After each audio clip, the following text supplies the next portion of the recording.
శ్రీమాత్రే నమః. కార్తీక పురాణం 24వ అధ్యాయం.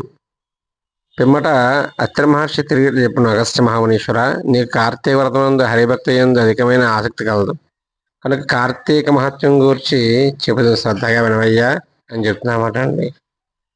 కార్తీక శుద్ధ ద్వాదశి హరిబోధిని.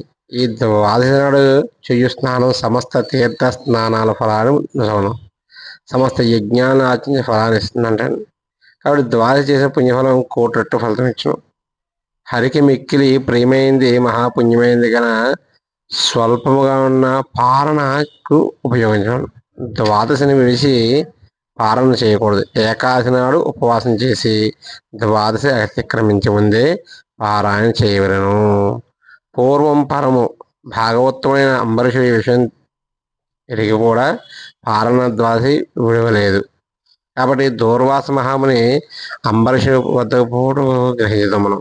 ఒకనాడు ఉపవాసం చేసి ఆ మరునాడు ద్వాదశి కొంచెం మాత్రం ఉందని తెలిసి పారణ చేయవలని. అప్పుడు దూర్వాస మహాముని అంబరీషు వద్దకు వచ్చి ఆతిథ్యమని కోరను. అంబరీషుడు ఆ మునీషు కోరికకు సంబంధించి ద్వాదశ పారణకు రమ్మని కోరను. దూర్వాస మహర్షి పారణ ఆజ్ఞనందుకుని స్నాన సంధ్యాల కొరకు నదిగిపోయాను.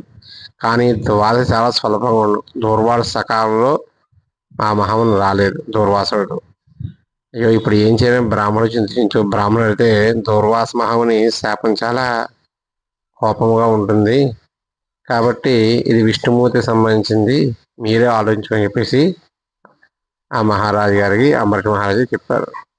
అప్పుడు బాగా ఆలోచించి మహర్షి శాపం తీసుకోవడం ఉత్తమే, కానీ నేను విష్ణుమూర్తిని విడువలేని చెప్పేసి కొద్దిగా నీరు చేసి తాగి పారణ చేశాడు. అది గ్రహించిన దూర్వాసం కోపం వచ్చి అతిథి వచ్చాయని చెప్పేసి నాకు పాలన చేయకుండా నీళ్ళతో నువ్వు పాలన చేసావా, నేను చెప్పించదన్నారు. అయ్యా మహానుభావ, నన్ను క్షమించండి, నేను విష్ణుమూర్తిని విడిచి ఉండలేను, అందువల్ల పాలన చేశానంటే నీ విష్ణు భక్తుడు కాదు, నువ్వు దుర్మార్గుడివి అని చెప్పేసి అతన్ని నెట్టివేసి ఇలాగా శపించడం మొదలుపెట్టాడు. నువ్వు 10 రూపాలుగా 10 జన్మల పాటు ఖచ్చితంగా నువ్వు శాపగ్రస్తుడవుతావు అని చెప్పేసి అతన్ని శపించాడు. ఆ శాపం అంతా కూడా అతనికి వర్తించకుండా సాక్షాత్ విష్ణుమూర్తి విన్నాడంటే.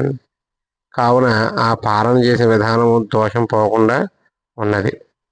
కాబట్టి కార్తీక పురాణంలోని దూర్వాస మహాముని అంబరీషుని ఏ విధంగా శపించడం తెలుసుకుందాం.